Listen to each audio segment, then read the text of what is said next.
What up guys, I'm Thales and we're back with another How To Slice. In today's How To Slice video, we're gonna be checking out some awesome box skull safari. So let's go. So this is the chimpanzee box skull. As you can see, this is a really nice model to print, and in this video we're gonna be checking out the best print settings to print this. So let's go. So first off, let's analyze this model. As you can see, we got the body right here, the neck, the head, and the jaw. So let's go to the print settings. So over here in layer height, we're going to be decreasing this value to 0.18 millimeters so we can get a better quality print.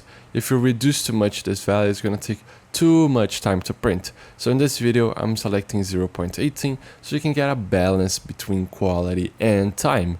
Feel free to change this value to whatever you want. As for vertical shelves, I'm going to be leaving at 3. 3 is a really nice value because we're going to get a really dense and rigid model so it doesn't break while we're playing with our chimpanzee. So a 3 vertical shelf value is fantastic. Going over here to infill, we can be increasing the infill to 12%. This way we are going to get a really dense model. For fill pattern, we're going to be leaving at gyroid. Gyroid is a really nice infill pattern because it prints in waves, so your printer never goes on a straight line.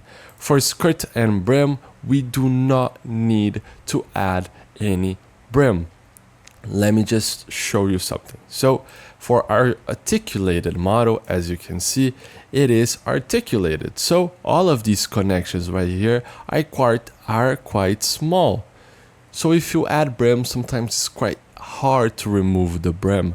So what I would recommend is do not add brim to articulated models. A really nice tip is to always clean your build plate. So clean your build plate with some isopropyl alcohol or detergent so you can get a better bed adhesion, because dust and oils from your finger are going to impact. So the printed part is not gonna stick to the build plate, and it needs to stick to the build plate, or else it's gonna just slice and move away and fall off from your build plate. So it's always nice to clean your build plate so you can get the bed adhesion.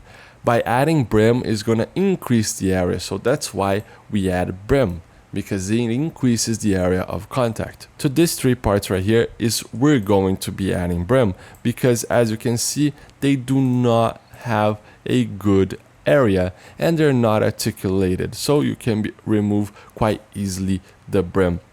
If we add brim to all of these, to this model right here, it's going to be quite hard to remove. If you add brim to this, the configurations panel is going to add to all of them.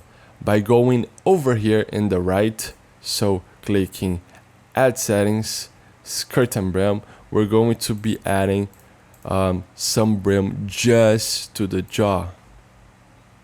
So over here we just added brim, so add settings, skirt and brim, and over here we selected the skirt and brim.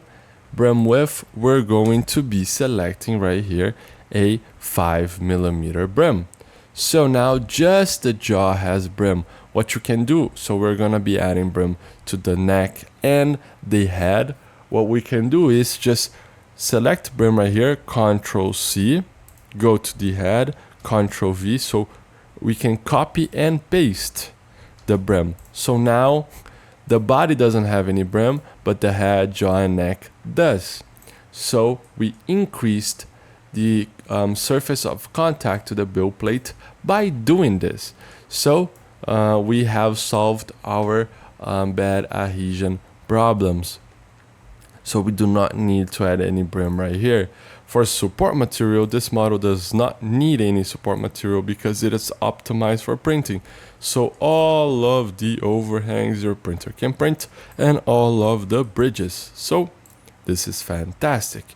As for speed, we do not need to reduce too much of the speed. On Babbler printers, your printer can print quite fine.